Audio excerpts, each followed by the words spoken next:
स्वागत है आपका। आप देख रहे हैं सी न्यूज भारत। मैं हूं आपके साथ इशिता। वक्त हो गया गुजरात बुलेटिन का। इस बुलेटिन में बात होगी अरावली की, जहां 70 साल पुरानी पानी की टंकी स्थानीय निवासियों के लिए डर का सबब बन गई है। साथ ही बात होगी दाहोद की, जहां धानपुर तहसील में VCI बोर्ड के निर्देशानुसार TDO को एक आवेदन प्रस्तुत किया गया है। ऐसी तमाम खबरों पर करेंगे विस्तार से बात। दाहोद में आशा कार्यकर्ता बहनों के वेतन में 12,000 रुपये प्रति माह और आशा फैसिलिटेटर के वेतन में 15,000 रुपये प्रति माह की वृद्धि तथा अन्य मांगों को लेकर गुजरात जनरल वर्कर्स एसोसिएशन द्वारा दाहोद कलेक्टर और जिला विकास अधिकारी को याचिका सौंपी गई है।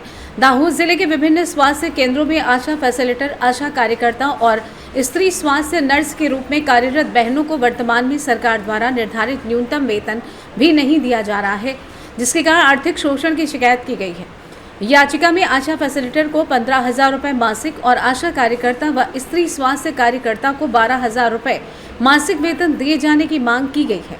इसके साथ ही आशा बहनों को गांव में जनता के साथ काम करने के कारण सालाना 4 जोड़ी वर्दी और धुलाई भत्ता के रूप में 1,000 रुपये दिए जाने की भी मांग की गई है, क्योंकि धूल भरी सड़कों पर काम करते हुए उनकी वर्दी जल्द खराब हो जाती है। यदि मांगे पूरी नहीं की गई तो आशा बहनों ने भूख हड़ताल करने की चेतावनी भी दी है।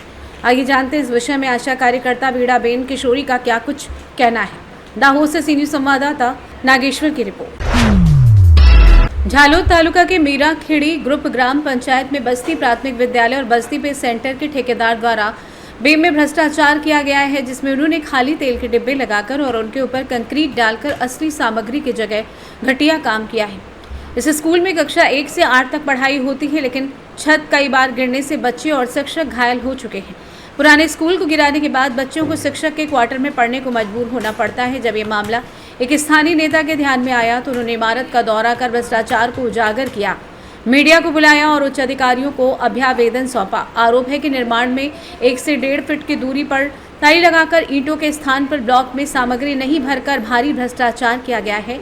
साथ ही पुराने जर्जर कंपाउंड वॉल को तोड़कर मरम्मत की गई और यदि ठेकेदार इसी प्रकार काम करता रहा तो माता पिता को अपने बच्चों को खोने का डर रहेगा।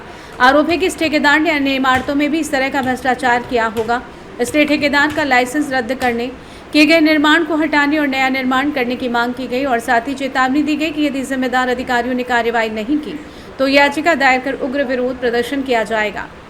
झालोद तालुकाना ग्रुप ग्राम पंचायत मीराखेड़ी विस्ताરમાં આવેલ વસ્તી પગાર કેન્દ્ર અને વસ્તી પ્રાથમિક શાળામાં આઝાદી પછી જે શાળાની બિલ્ડિંગ બનાવવામાં આવેલ હતી તે બાદ જર્જરિત શાળાના કારણે અનેક બાળકો અને ખુદ જાતે શિક્ષકો પણ સતના પોપડા કરતા ઘાયલ થયેલ હતા। અમે અનેક રજૂઆતો અને અનેક આવેદનો આપવા બાદ 3 માળની 12 ઓરડાવાળી શાળા મંજૂર કરવામાં આવી અને હાલ જે કોન્ટ્રાક્ટર છે એના દ્વારા હલકી કક્ષા હલકી ગુણવત્તાનો માલ સામાન વાપરી બીમની જગ્યાએ તેલના ડબ્બા, ખાલી તેલના ડબ્બા ગોઠવી અને બાંધકામ કરવાનું મારે ધ્યાનમાં આવતા આજ રોજ શાળાની રૂબરૂ મુલાકાત લઈ અને આ ભ્રષ્ટાચાર ખુલ્લો પાડેલ છે। જે નવીન કમ્પાઉન્ડ વોલ મંજૂર થયેલો છે એની જગ્યાએ જૂની દિવાલ પર જ સમારકામ કરી અને એને નવી બનાવી દેવામાં આવી છે અને જે અંદર ઉપર જે છતના સળિયા ગોઠવવામાં આવે છે એને પણ 1 થી 1.5 ફૂટનું અંતર રાખી મસ્ત મોટો ભ્રષ્ટાચાર કરવામાં આવ્યો છે। એટલે આપના માધ્યમથી હું સરકારશ્રીને કહેવા માગું છું કે આ કોન્ટ્રાક્ટર દ્વારા દાહોદ જિલ્લાની અંદર જ્યાં જ્યાં આવી બિલ્ડિંગો બનાવવામાં આવી હશે ત્યાં મસ્ત મોટો ભ્રષ્ટાચાર કરવામાં આવેલ છે અને જેના લીધે અમારા આદિવાસી ગરીબ વાલીઓના બાળકોનું જાન જોખમમાં છે।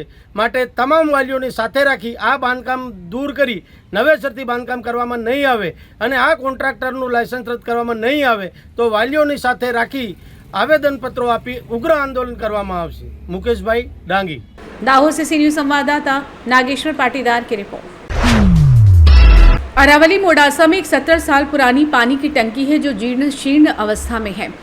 टंकी के खंभों पर बड़ी बड़ी दरारें हैं और सीमेंट की परत उखड़ रही है। ये मामला मोडासा के मालपुर रोड पर ITI परिसर में है और तिरुपति बंगलोज की दीवार के पास स्थित एक पुरानी जर्जर पानी की टंकी का है। पानी की टंकी तिरुपति बंगलोज के स्थानीय निवासियों के लिए डर का सबब बन गई है। 70 साल पहले बनी ये टंकी आज इतनी जर्जर हालत में है कि किसी बड़े हादसे को न्योता देती नजर आ रही है।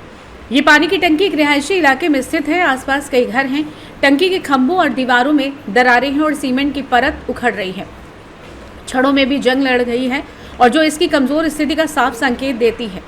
जब ये ऐसी स्थिति में है तो कभी भी गिर सकता है और तिरुपति बंगलो के स्थानीय निवासियों ने इस टैंक की मरम्मत या इसे हटाने के लिए नगर पालिका और संबंधित अधिकारियों को लिखित रूप से ज्ञापन भी दिया, लेकिन उनकी कोई सुनवाई नहीं हो रही।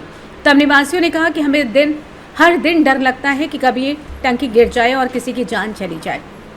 स्थानीय निवासी कह रहे थे कि सबसे चिंताजनक बात तो यह है कि जर्जर टैंक के ठीक नीचे खुले प्लॉट में बिजली की डीपी और घर है जहां छोटे बच्चे रोज खेलने आते हैं और सोसाइटी निवासियों के वाहन वहीं खड़े रहते हैं। अगर ये टैंक गिर जाता है तो चूंकि इसके बगल में एक बिजली डीपी है, शॉर्ट सर्किट या बड़ी जनहानि होने की संभावना है और आवासीय क्षेत्र में जानमाल का खतरा बढ़ रहा है।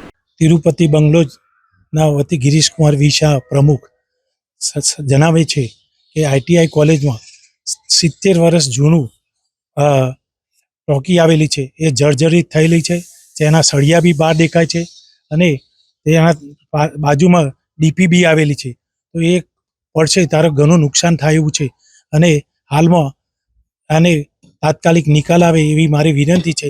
નગરપાલિકામાં બી જાણ કરી છે અને આગળ બી જાણ કરેલ છે, તો આનો તાત્કાલિક નિર્ણય લેવામાં આવે એવી મારી વિનંતી છે। કેટલા સમય પહેલા જાણ કરી નગરપાલિકાને? નગરપાલિકાને 1-1.5 વર્ષ જેવું થયું। એના કોઈ યોગ્ય પગલાં લેવાય નથી હજી સુધી? ના યોગ્ય પગલાં લેવાય કોઈ તપાસ માટે કોઈ આવી ના, કોઈ નથી આવ્યું। શું નુકસાન થઈ શકે એવું લાગે છે?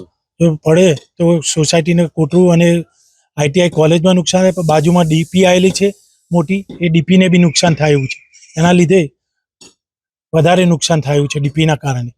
अरावली से सी न्यूज संवाददाता अर्थ की रिपोर्ट।